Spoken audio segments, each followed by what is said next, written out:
come to order. Would you take roll call, please, Sean or Patrick? Wayne Clark, Yes. Don Niemer, Here. Alderperson Keene, Here. Alderperson Haas, Here. Mike Suter, Here. Jerry Mutter. Here. We have a quorum. Thank you. First thing on the agenda is to approve the minutes of the January 9th meeting. Is there any additions or corrections? I move approval. Is there a second? Second. All in favor, please say aye. Aye. Minutes stand approved. Second thing on the agenda tonight, resolution authorizing the sale of the land of the property located at 6771 West National Avenue. Tax key number 45305640003 to Bomb Revisions LLC, BR West Dallas LLC in the 68th and Mitchell Street redevelopment area. Patrick. Mr. Chairman, the item 2 and 3 are kind of related together this evening. And it's related Do to. we three right away? Yes, please. Okay, we'll write item 3. Excuse me. Resolution to approve the purchase and the sale of the development agreement between the City of West Dallas and BR West Dallas LLC for the property located at 6771 West National Avenue and the property located at 6700 West Mitchell Street. Now you have the floor, Patrick. We go back to last September. Thank you, Mr. Chairman. Going back to last September, we were here with Baum Revision talking about 6771 and talking about how to advance the project and report back. Since that time, a lot has happened. Baum is here today. We have representatives here from them. I think Bryant is here, and as well as Scott Goldman is on Teams. Is anybody else in? I think just Scott. Okay, thank you. And what has happened since? Well, they continue to talk with prospects to the property. So 6771 has also drawn the attention in the Milwaukee area as a place that could possibly host like a winter market or other events like that. There's some groups making calls or inquiries about this facility, which is one of the goals that was set out with wanting to repurpose the building. We've also worked with Fire, and there are representatives of Fire, which is our new market tax credit entity that covers Racine, Kenosha, and Milwaukee counties. And John Stiebel and Gary Schmidt are here. And one of the challenges that we had, even back in September, is if we don't have a tenant, how do we get this to advance on this project? And it's called like a lease program, a master lease, in order to help protect the property once it's completed. And I'll let them talk about the structure of that and why that was provided to the project. But I'm going to turn it over to Sean here and outline the project again and where we're at as we go through the terms of the development agreement and things like that. Thank you, Patrick. As you may recall, this is the Kearney Trekker building located on the corner of 68th and National. It's about a 42,000 square foot building. And the proposal before us is from Baum Revision, proposing to do a $17 million historic rehabilitation of the building. And the main function of the space would be as a large event space. Near 25,000 square feet of the space would be this large event space. It is CDA owned currently. The CDA also owns the adjacent parking lot that you see here, about a 1.5 acre site. That area would be used to support the demand for parking that an event space would have. So we'll get into those details a little bit later, but you can fit approximately 150 plus parking stalls within that area. The idea in order to move the project forward is the city CDA builds out that parking lot utilizing funds, TIF funds, EPA funds, potentially MMSD funds. We have contracted with Ayers and Associates, and an estimate came in at about $900,000 to build out that parking lot. And then additionally, the other main part of the development agreement is that the city CDA would support the environmental cleanup on the site. The environmental consultant has estimated that at about $200,000. So all totaled, within the development agreement, the city CDA would be agreeing to, pay about $1.2 million towards the project, and they'd be selling it to Baum Revision for $1. The project itself is very exciting, the transformation of this large manufacturing space. You can kind of see some of the numbers that go along with it. It would attract a number of visitors, get this building on the tax rolls, and provide a number of jobs to the area. Just be a great regional destination. Just tracking back on the timeline, the CDA did purchase this along with, if you recall, the manufacturing site to the adjacent to it, across Mitchell Street, where the Granite Hills now sits. Purchased this site in 2016. 2019 entered into an RFP with Baum Revision. Then COVID hit, and then Baum came back after COVID and has done a lot of work recruiting tenants and getting the project through the National Park Service, which was kind of a 6-month-long process to get the needed approvals for essentially how the windows would be replaced, because it's the largest part of the $17 million project. So that allowed the project to sort of go forward into this next phase. So as Baum has been looking for tenants, they've also been working with the New Market Tax Credit Group Fire that John Stiebel and Gary Schmidt are here representing. On January 22nd, that group met and approved a $2 million loan to Baum Revision, along with an operating deficit facility agreement. What that really is simply mitigating some of the risk that Baum would take on if they didn't get a tenant. So if it was built out and there was no tenant, Fire would agree to pay half the operating and expenses for the next 18 months. At that point, it would all fall back onto Baum. So it's just a way to sort of mitigate the risk to get the design going and the construction going. The design process is about 5 months, as they have to go through National Park Service approvals, and that will get them to the construction drawings stage and permits, and then construction would start from there and take about approximately 14 months. That would take the project to doors opening late 2025. So that's what the concept behind the Fire New Market Tax Credit Group supporting, mitigating some of that potential risk down the line. Throughout the process of construction and design, Baum will continue to market to tenants. Baum is highly motivated to get a tenant, and that's the idea. It would be built out, if they say they didn't get a tenant, it would be built out as an event space that they would then hire somebody to operate. All this is subject to the CDA agreeing to sell the property to Baum Revision. Within that, there's a development agreement associated with it. There's the $1.2 million we spoke of at the start. And then the parking lot provisions, if you recall, the idea was city CDA builds it out as part of that $1.2 million and leases it to Baum. Baum maintains it and allows the public to use it when they're not using it. And the northernmost row parking, there's concern about OPE not having enough parking.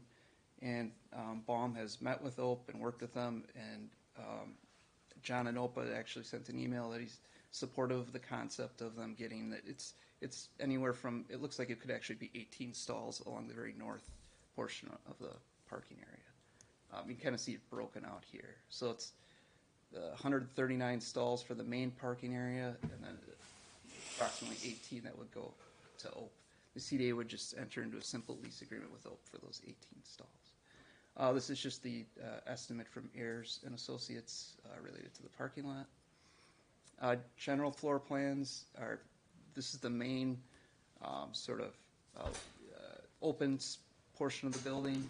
That would be the event space, and then there would be sort of ancillary uses along the sides of it. There's a large one-story. The building drops down as you go south. It's about a 10,000 square foot potential warehouse area or kitchen area, something that could support or complement the event space itself. Just going back to some of the project goals that were originally outlined when the RFP was put out. aiming to revitalize the neighborhood. Baum has a lot of experience in doing projects like this. So these are just 4 examples of projects they've done. They've also done 3 of these, I believe, are in Chicago, 1 in Minneapolis. They've also done, there was a visit out to the Garver Feed Mill.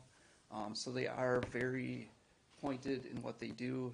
This is their specialty, restoring these buildings, creating event spaces, bringing in interesting users, something that communities can take pride in. These are examples of some of what those uses look like at the Garver Feed Mill that they would hope to bring to this property. Winter markets, vintage markets, nonprofit events, weddings, conferences. We're often today we go to Brookfield's do event space for a conference or things like that. We just don't have the type of space or capacity for bigger events and things like that. So this would bring that to West Allis, which obviously helps then spill over and support other businesses and hotels and such.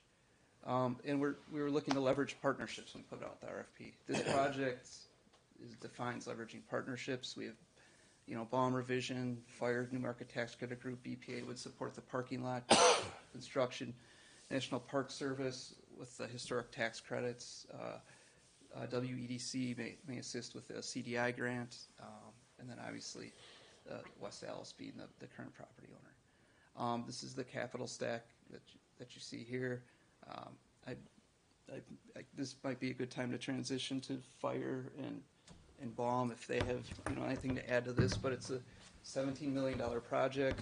You can see one of the main funding sources is Newmarket tax credits and historic tax credits and such.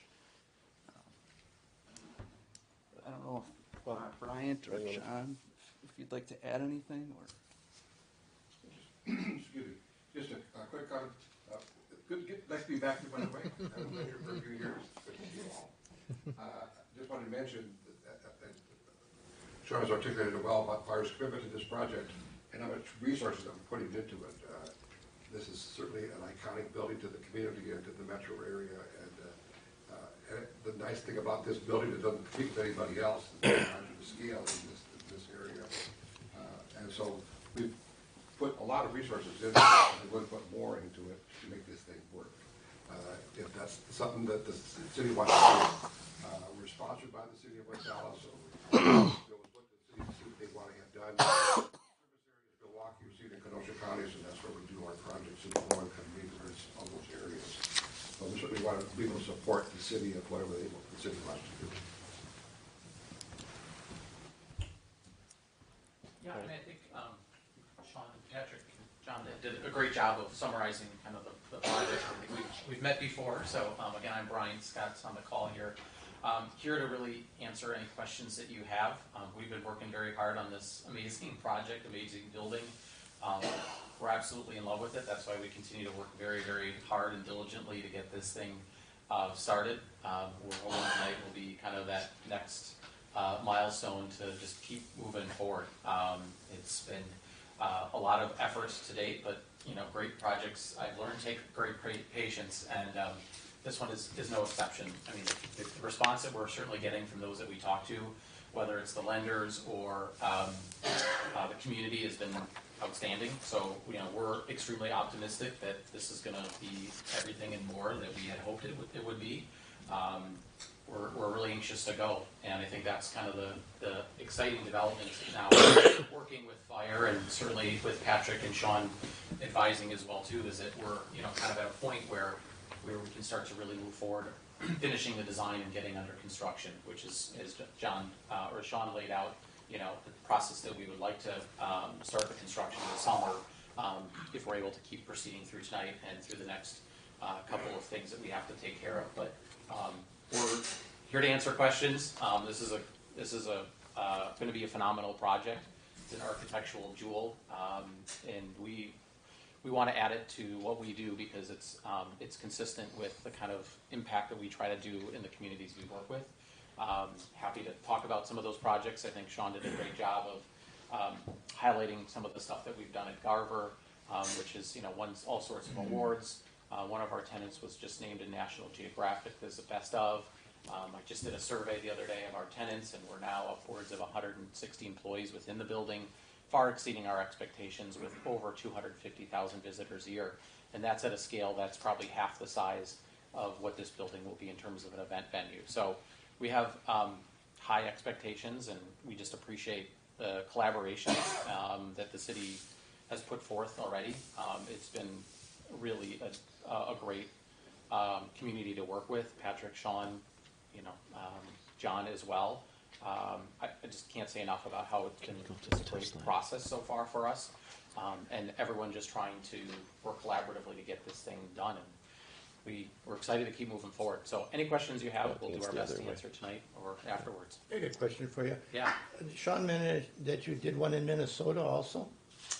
We have a project in Minneapolis. Or Minneapolis? Minneapolis, yep.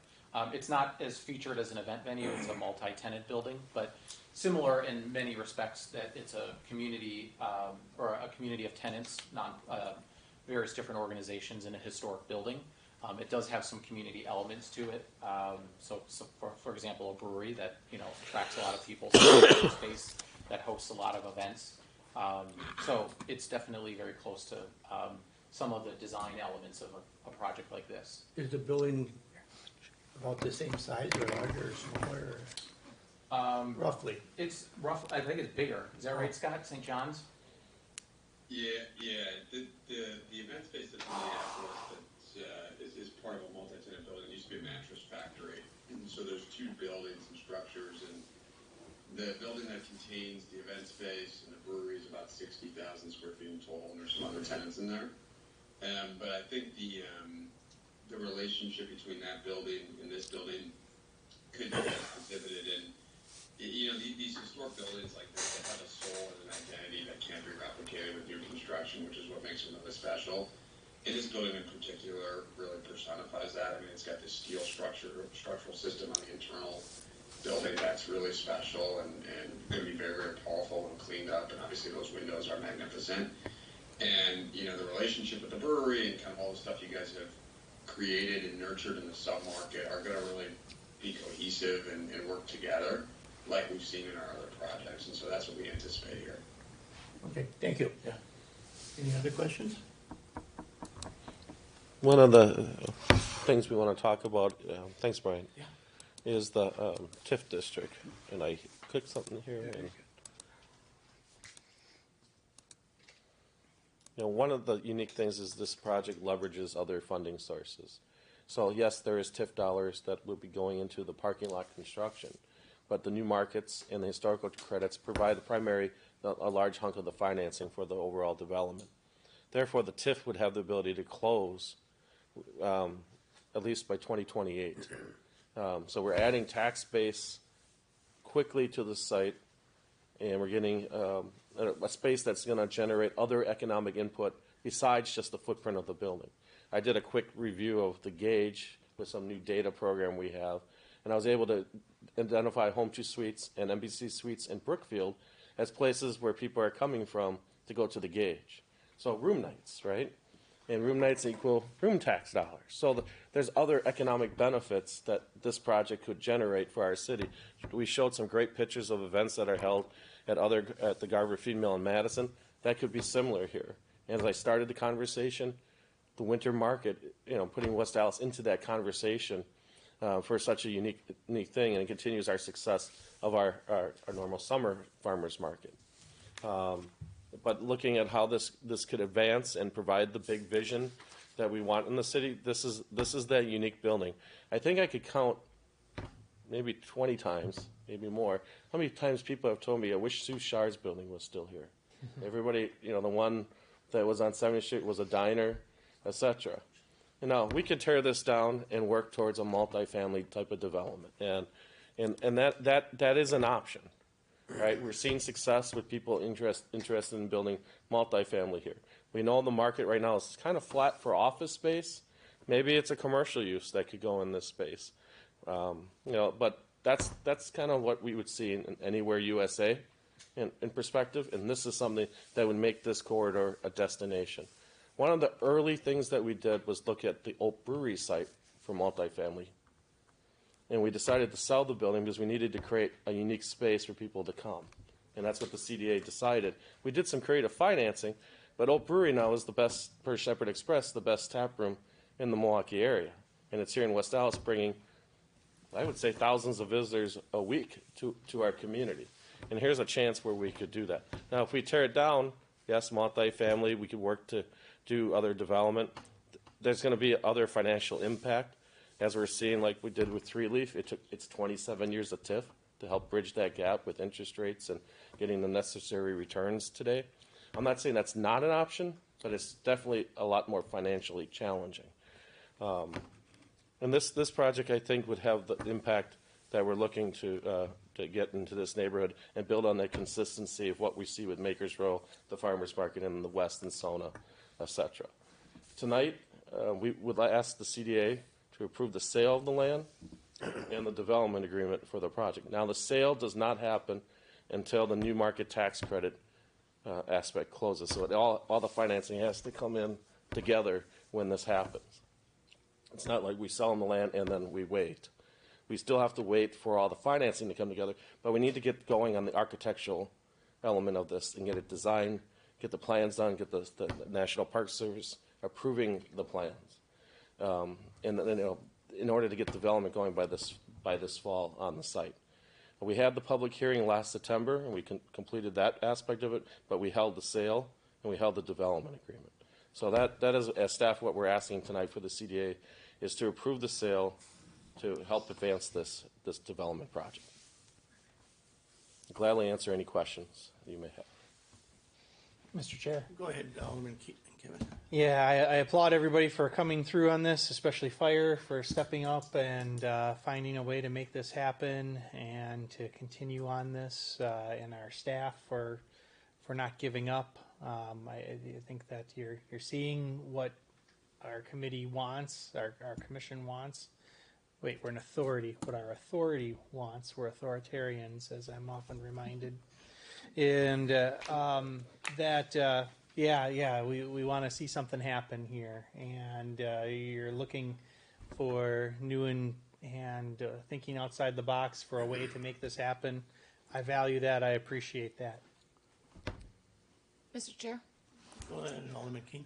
I just wanted to say I'm happy that there was conversations with OPE and that neighborly relationship has started, because OPE has been such a great addition to the community. So I'm really happy that that's happened and to move forward because of that partnership there. And I'm happy that it's not going to be multifamily.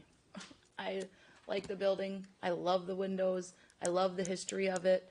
And I think it should be restored to what it is because it is part of West Dallas that people can recognize. So, Any other questions? Any questions in the audience? Yep. You want to hold this for, If you want to discuss it in closed session, that's fine.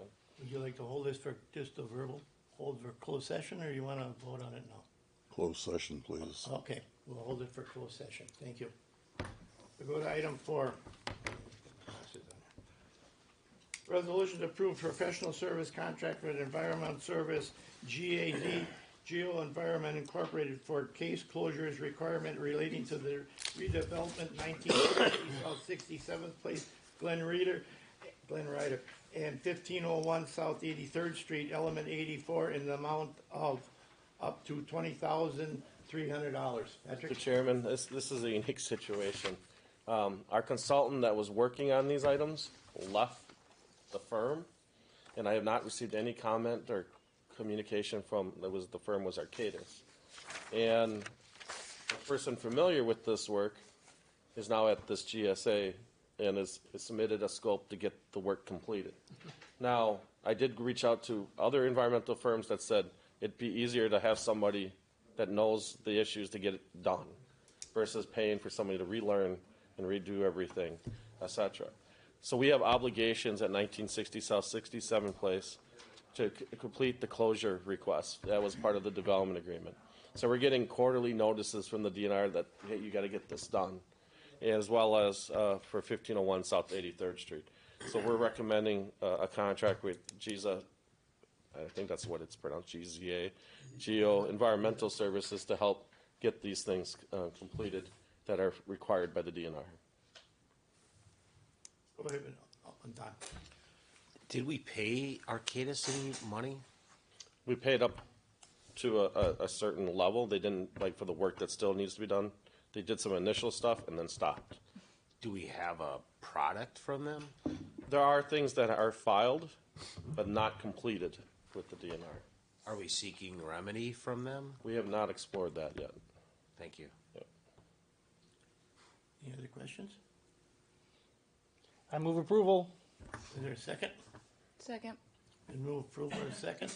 All in favor, please say aye. Aye. Opposed? Resolution passes. Item 5, discussion on Blight Road Senior Living Complex LLC. One of the big things on this one is just, we're coming near the completion of the 15-year period of doing the low-income housing tax credits that were used to renovate Blight Road Senior Housing.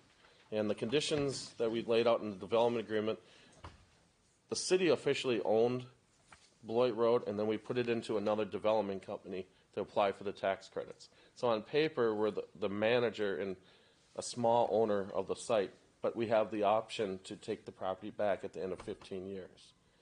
I'd like to contract with Baker Tilly to explore how we can do a disposition of the property at some future point. And I wanted to have that discussion with the CDA here tonight. You know, it's an older property. We've been preserving it as senior housing, and there's another 15 years of affordability that's required on the property through the tax credit program. So it's actually 30 years. WIDA adds another 15 after the tax credit investor. The reason I bring it before you is we're going to get a recommendation from Baker Tilly on ideas on how to sell the property. There might be an opportunity to profit from that sale or reposition the property. We, as a city, have modified our workforce to where we don't have painters, we don't have, services necessary to really provide the care to the property. So after 15 years and we get it back, we're going to have to contract out and do a lot of different services to get to the right level on the property. So I wanted to advise you that we're going to explore a small contract with Baker Tilly to look at the disposition of the property and report back to the CDA. A good example of why this is coming up is we do contract with Ogden. There are some, the property's getting older. We've replaced, I think, 3 roofs this year on the property. We've replaced multiple furnaces, water heaters, refrigerators since the tax credit. And it's kind of getting to that point, and the costs are getting to the point where operationally it's challenging the fiscal budget of the facility. So somebody could reposition the property and apply for future tax credits on the property and get more. It's called re-up in the industry. So we'll know that option and we'll see what that means. The thing is that it is senior housing, and it pays taxes now. If we get it back, there's a chance it won't pay taxes, or a nonprofit could buy it. Those are different things that are out there. But, the costs, and the other thing, the last snowstorm, it took till Tuesday to actually get the snow removed from the site. Their contractor quit. And if you look at the why, it's all the manual labor of shoveling all these sidewalks that go up to 13 different buildings. And for contractors, finding people to actually do that type of work, as we're seeing everywhere, the need for workforce is challenging. We had DPW actually go out here and help clear the sidewalks, et cetera, on the property because we were in such a desperate need. So just want to show that there is ongoing issues, and we'll report back if the audit is being finished. But and I hope to have a disposition kind of suggestions for the CDA here in a future meeting. Mr. Chair. Go ahead, Alderman. Okay, so this all sounds good, Patrick. It's good to explore our options and to plan ahead. Yeah, my concern is for the residents, and so the residents, I'm assuming they all have leases, And they're Correct. typically a 1-year lease. Am I Yes. correct with that? And we have project-based vouchers in the facility as well, so that Okay. helps keep the rent. And those things can be extended under a new contract, Yeah. but those are all things that we would have to explore. Okay. Yeah, so, you're right, the residents, at least if there's a transfer of ownership, would be protected by the lease. The new owner would have to honor that lease, and the residents would all be kicked out. Yeah, okay. Yeah, we would make sure that whatever we do, it provides the least amount of impact to the residents. So I understand that. So it's challenging right now. So, and like to explore what we can do and have some goals. And it's time to start thinking about that. I'd hate to wait till when the time comes up and they go, here you go, and we're just not set to deal with the property. Any other questions? Consensus is go ahead and do what you're going to do. Thank you. Item 6, discussion on Alice Yards redevelopment area located within the 70th and West Washington Street area. Patrick? Most of this discussion is in closed session, but it's relative to 3.2 acres of land on the corner of 70th and Washington. Land by Label has received Plan Commission approval to build 246 units of apartments at the site, and they have made some requests to the city, so we'd like to discuss that in closed session.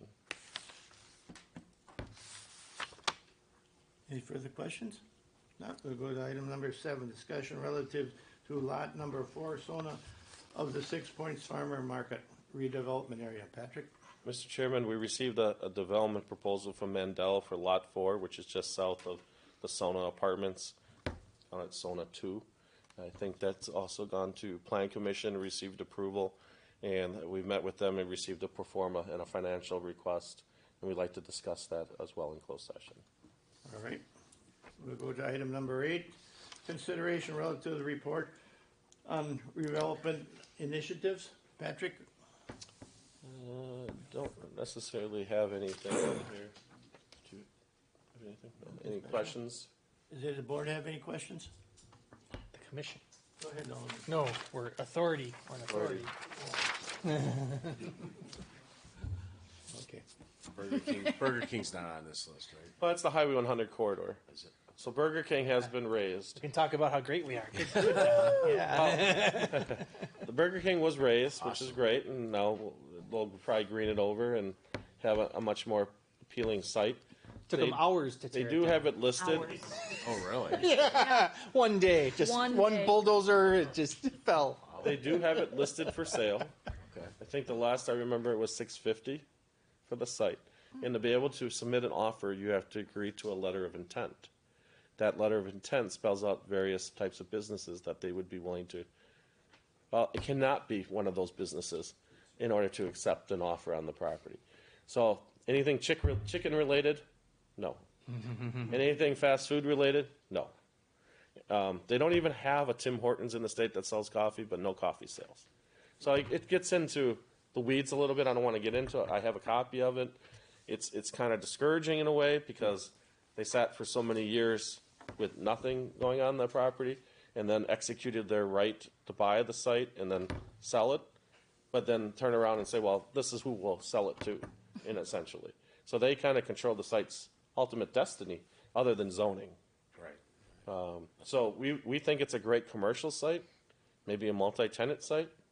You've seen those with the mattress store, cell phone, and maybe a Qdoba on one end or something. You know, they have one of those multi-tenant buildings, which it fits what the corridor is. We're hearing that there might be an automotive type of business that has an offer on the property, maybe in the quick lube nature. So it might meet zoning. We'll have to see how that plays out. Ideally, that's Yeah, I not thought attractive. We recently changed, I thought the zoning wouldn't allow for, I think it's a conditional use, but we'll have to explore that. There's an auto lube place that failed down the block. Mm-hmm. On Highway 100 there. Or, I by the think- barber shop. I think that Pennzoil 10-minute change. so. That's your update on Burger King. Thank you. you. But we continue to monitor, and we've promoted that site numerous times to brokers and brokers who have expressed interest in the site. It just, we'll have to see now how the price and the restrictions play out in the marketplace. Interesting. But it will be green until it's sold? It'll be green? I hope so. Okay. I think our code requires if you tear it down, you have to bring it to a, To seed it. excuse me, I'm fighting a cold. How about Patrick? Anything developing over there? Motor casting site? I have nothing to report on that site. Okay, thank you. Any other questions? If not, we're going to, can I have a motion to go into closed session? So moved. Second. All in You have to favor? read it out, Jerry. Yeah. Oh, wait, that's right. I You thought I have had it? to read it afterwards, I'm sorry. Okay, for agenda items 2 to 7, the committee may convene in closed session pertinent to the provisions of section 19.85/1/E of the state statutes for the purpose of delivering and investing public funds whenever competitive or bargaining reasons required. A closed session, this committee can convene in all sessions after completion of the closed session to consider the balance of the agenda. Now, can I have a motion, please? So moved. Second. Second. Will you take roll call, please, Patrick? Wayne Clark, Yes. Don Niemer, Yes. Alderperson Keaton, Yep. Alderperson Haas, Aye. Mike Suter, Yes. Jerry